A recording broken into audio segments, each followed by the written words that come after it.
Well, that's never a good sign. Water in the yard going to the street from the house sub pump pit, and it hasn't rained for about a week.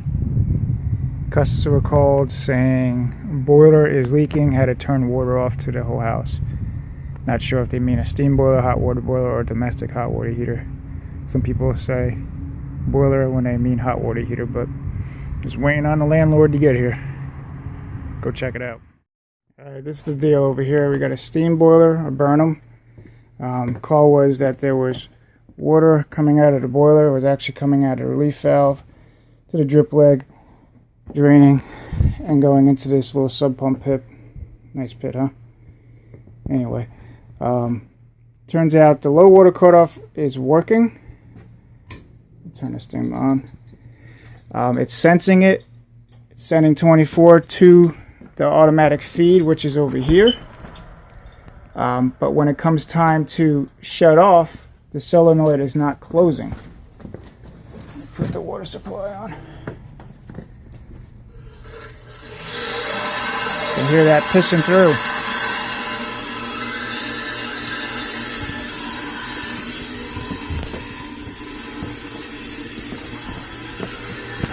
You see my water level is high, way past there. This is not triggered. It's just not closing. So sometimes you can get away with cleaning these out, but this house is under contract and being sold, and the customer doesn't want any issues. So I'm going to replace this whole bad boy. Homeowners and other plumbers and techs, please do not paint pipe. It just makes the job more difficult when it comes to cutting and cleaning copper. Probably going to cut it here, get rid of this coupling. It should have some play a little bit, but sweat this out at a T, go with a new piece of pipe, adapter, and screw this out and put the new one and screw onto there. This is a bypass. If this ever fails and you need water to add it, you can add it manually like this, like the old school way. It's nice they already have that set up, but I'm going to get this drain down and start moving. I might actually even put a ball valve over here. Well, I still got the power on. Just want to show you that the low water cutoff is working. When this gets below this probe at this height, this will come on, telling the solenoid and automatic feed for the water to come on. So this will start blinking, which it just did. And that will, when that happens, the burner shut off, and it sends a 24 volt there to open the solenoid to allow water in. The water will fill up to above that and come back on, shut the solenoid, the burners will come back on, and so forth. So that this is designed to keep your heat exchanger from cracking for no water, and the automatic fills that way, so you don't have to manually come down here once a week and check it and fill it. So it's in a very, very tight spot. Actually had to unscrew some of that, and I have to squeeze back there. So I'll get it done. Take you guys along for the ride if I can set it up and get some nice footage. Let's turn this power off. It looks like inside you got 3 wires coming through, low voltage. Just going to take those off. This is 24 volt WFE 24, going back with McDonough mill. This is the same exact direct replacement. I was able to cut before it and thread this out. I'm just going to reuse this nipple, and I'm going to sweat this out as T. Okay, so I got the new fill screwed on, Teflon tape, pipe dope, new male adapter, Teflon pipe dope. I'm going to actually use a slip coupling right here.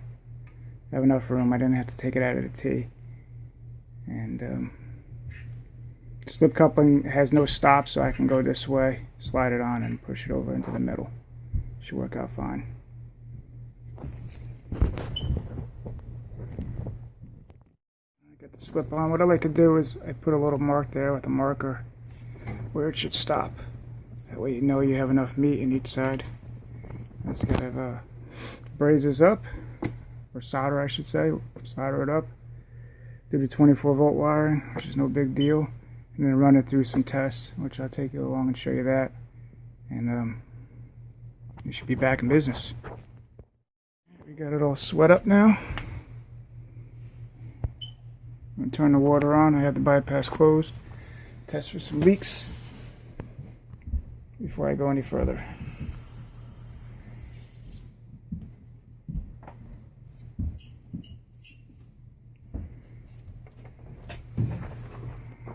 Looking good. So this automatic feeder comes with, it has different orifices, and it comes with 2 extras, which you can reduce or increase the water as far as the GPM, gallons per minute. Comes with a number 2 factory installed. That's for 250,000 to 500 BTU. And then you go, the larger one is obviously bigger, and the smaller one is a number 1. We usually stick with the number 2. I'll see how it is when I feed it and how much water. What I'm going to do is I'm going to fire it up when it's empty and see where it stops. And then I'm going to drain it and let this kick on and see where it stops as far as the height of the sight glass. I don't want it to be too high, but I don't want it to be too low.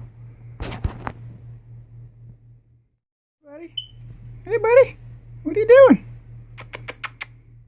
Yeah. Oh, it's okay. Alright, back to work. So I got the power hooked up, got the water on. The boiler is completely dry. I'm going to turn the power on and let this thing fill up and see where she stops. Alright, so this low water cutoff will sense it with the probe that there's no water. And this should start blinking over here.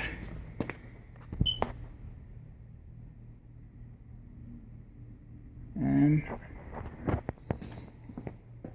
should open any second. And there she goes.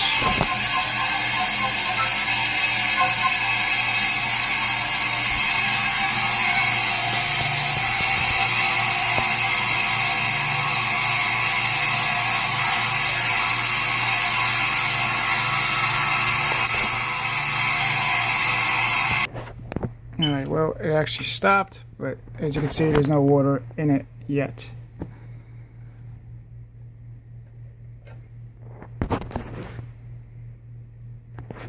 So, it will continue to do that until it gets above that probe. And I'm not going to bore you with that footage, and it might take a couple minutes. Alright.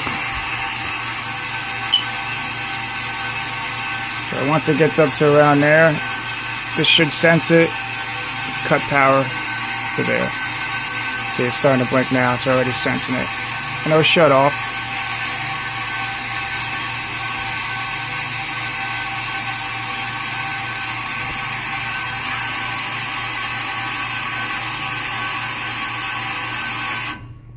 And the damper should open. If there's a call for heat. Let me go check the thermostat real quick. Alright. Jack her up. I can hear the damper opening.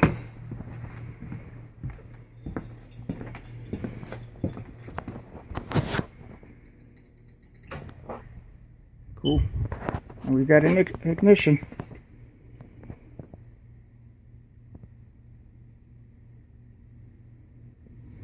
What I'm going to do now is I'm going to simulate it getting too low and making sure this cuts off the burners and it goes through its right cycle. So by me just emptying water,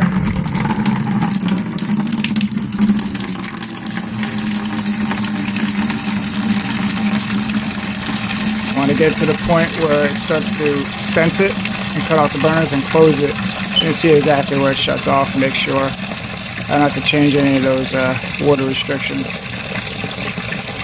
for the flow. It's already blinking, it's sensing it. Alright, go ahead and close it. Burners went off. Damper is closing.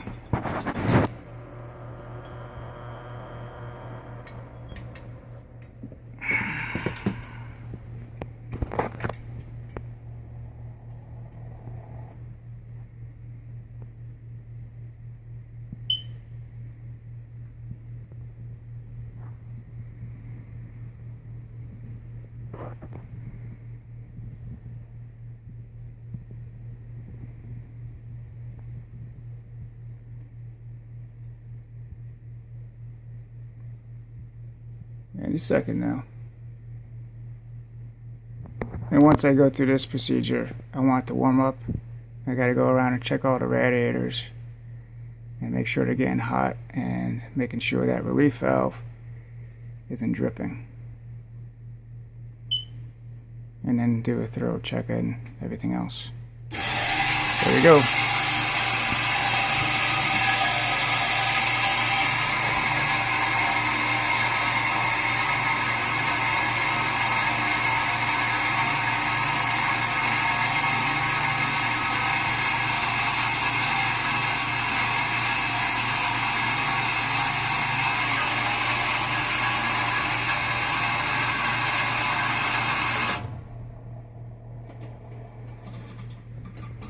Alright, damper's opening, just about to fire back up. Alright, all done. I'm happy with the 2 gallons per minute setting. I'm satisfied that. That's what comes factory, that's usually what we do. Just like to be sure. And everything else looks good. I'm going to give it a nice little cleaning and we'll be out of here. I already warmed up the radiators and everything looks good. Check you later.